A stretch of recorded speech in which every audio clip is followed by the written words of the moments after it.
तर काल बारामती तालुक्यात मोठ्या प्रमाणामध्ये गारपीट झालेली आहे. काय नुकसान झालेलं आहे? पंचनामा वगैरे झाला. बारामती तालुक्याच्या काही भागामध्ये गारपीट आणि पाऊस झाल्याचं निदर्शनाला आलेलं आहे. साधारणतः आपल्या वडगाव निंबाळकर आणि त्या परिसरामध्ये पाऊस झाल्याचं दिसून येत आहे.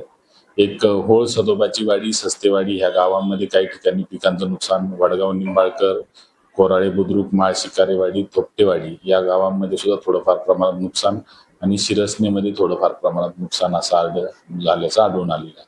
त्यात वादळी वारे, गारपीट आणि पाऊस अशा 3 प्रकारचं नुकसान होतं. त्यात काही शेती पीक, काही फळ पीक आणि काही घरांचं नुकसान अशा पद्धतीचं नुकसान झाल्याचं रिपोर्टिंग आतापर्यंत आलेलं आहे. प्रत्येक नुकसानीच्या बाबतीमध्ये पंचनामे करण्याचे आदेश स्थानिक यंत्रणेला आपण दिलेले आहेत.